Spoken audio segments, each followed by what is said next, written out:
नमस्कार, आप देख रहे हैं BP news Azamgarh Purvanchal YouTube channel. मैं विजय प्रताप यादव। आइए हम आपको ले चलते हैं खबरों की दुनिया में। जैसा कि विदित है कि इस बार बीएसपी के संस्थापक एवं जन्मदाता मान्यवर श्री कांशीराम जी की जयंती को होली व अन्य त्योहारों के कुछ ही घंटे बीत जाने के बाद दिनांक 15 मार्च को खासकर यूपी व दिल्ली सहित पूरे देश में इनके अनुयायियों ने अपार संख्या में इकट्ठा होकर इसे विभिन्न स्तर पर मनाया है और अपने श्रद्धा सुमन अर्पित किए हैं, जिसके लिए पार्टी उनकी अति आभारी है। साथ ही होली सहित अन्य विभिन्न त्योहारों के बीच इस बार मान्यवर श्री कांशीराम जी की जयंती जिस अति उत्साह व जोश के साथ मनाकर उनके अनुयायियों ने अपनी पार्टी को हर स्तर पर मजबूत बनाने का तथा उनकी एकमात्र उत्तराधिकारी व पार्टी की राष्ट्रीय अध्यक्ष का अपने पूरे तन मन धन से साथ देने का जो संकल्प लिया है, तो उसने पार्टी को मजबूती देने के लिए मेरे हिम्मत व हौसले को कई गुना और ज़्यादा बढ़ा दिया है, जिसे मैं अभी तक की तरह आगे भी अपने जीते जी अपने व्यक्तिगत तथा भाई बहन व रिश्ते नातों आदि के स्वार्थ में कभी भी कमजोर नहीं पड़ने दूंगी। वैसे भी मेरे भाई बहन व अन्य रिश्ते नाते आदि मेरे लिए केवल बहुजन समाज का ही एक अंग है,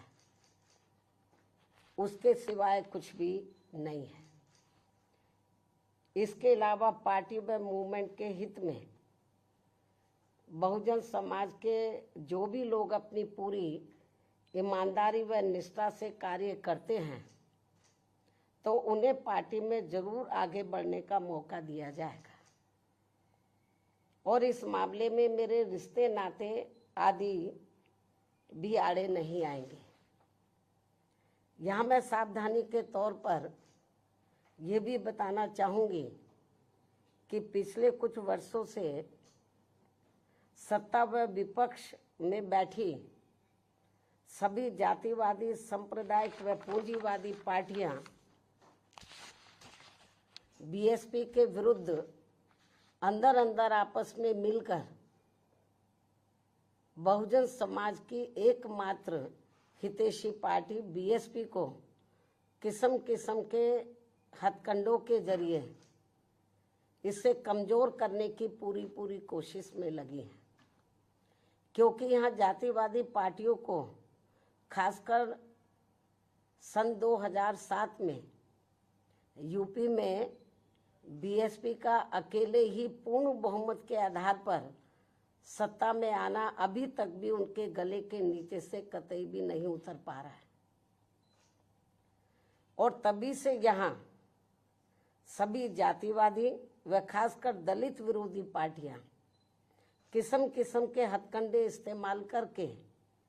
बीएसपी को कमजोर व खत्म करने में लगी है। इसी प्रकार बाबा साहब डॉक्टर भीमराव अंबेडकर के जीते जी भी इन्हीं जातिवादी पार्टियों ने इनके कारवां को किस्म किस्म के हथकंडे इस्तेमाल करके उसे कमजोर व खत्म करने का पूरा प्रयास किया था, जिसे बाबा साहब ने व बाद में मान्यवर श्री कांशीराम जी ने भी इनके मंसूबों को पूरा नहीं होने दिया है और अब मैं भी अपने बहुजन समाज के बलबूते पर इनके इस मंसूबे को किसी भी कीमत पर पूरा नहीं होने दूंगी। ये मेरा पार्टी के लोगों को वायदा है, जिसके लिए मुझे अपने बहुजन समाज का हर स्तर पर साथ मिलना भी बहुत जरूरी है। और अच्छी बात यह है कि बहुजन समाज पूरे तन मन धन के साथ अब मेरे साथ खड़ा है, अभी भी खड़ा है। इतना ही नहीं बल्कि दलित व अन्य उपेक्षित वर्गों के लोगों को ये मालूम है कि ये लोग यूपी में बीएसपी की पूर्ण बहुमत की सरकार बनने से पहले यहाँ जातिवादी उच्च वर्गों के लोगों के सामने, यानी कि जो बहुजन समाज के लोग हैं, खास तौर से दलित वर्ग के लोग, यहाँ जातिवादी उच्च वर्गों के लोगों के सामने ना तो चारपाई पर बैठ सकते थे और ना ही उनके बराबर की कुर्सी पर भी बैठने की हिम्मत जुटा सकते थे। लेकिन सन 2007 में बीएसपी की अकेले पूर्ण बहुमत की सरकार बनने के बाद से ये सब अब काफी कुछ बदल गया है। अब ये लोग उनके बराबर में चारपाई व कुर्सी आदि पर भी पूरे सम्मान के साथ बैठ सकते हैं। ये जो बहुजन समाज के लोग हैं, यही है वास्तव में यहाँ सही सामाजिक परिवर्तन। यही है वास्तव में यहाँ सही सामाजिक परिवर्तन, जिसे मेरे नेतृत्व में बनी बीएसपी की सरकार ने लाया है। लोग सामाजिक परिवर्तन की बहुत बात करते हैं, लेकिन उसको धरातल पे कभी उतारते नहीं हैं। लेकिन मेरे नेतृत्व में सन 2007 में जब अकेले पूर्ण बहुमत की सरकार बनी तो इसे मैंने धरातल पे उतारा है, जिससे यहाँ यूपी में हमारे संतों, गुरुओं व महापुरुषों का काफी हद तक सपना साकार हुआ है, जिसकी वास्तव में पूरी देन मान्यवर श्री कांशीराम जी की है। और ये सब यहाँ समाज में परिवर्तन लाने के मामले में इतिहास के पन्नों में जरूर लिखा जाएगा। इसके साथ ही बीएसपी की सरकार ने ही यहाँ यूपी में इन वर्गों के लोगों को, यानी कि बहुजन समाज के लोगों को काफी हद तक अपने पैरों पर खड़ा किया है। अपने संतों, गुरुओं व महापुरुषों को भी विभिन्न स्तर पर पूरा आदर सम्मान दिया गया है, जिसे लोग कभी भी नहीं भुला पाएंगे। लेकिन ये सब यहाँ सभी जातिवादी पार्टियों के गले के नीचे से अभी तक भी नहीं उतर पा रहा है। इसलिए अब वे इन वर्गों में से स्वार्थी किस्म के लोगों को आगे करके उनके जरिए विभिन्न नाम पर अनेकों छोटे छोटे संगठन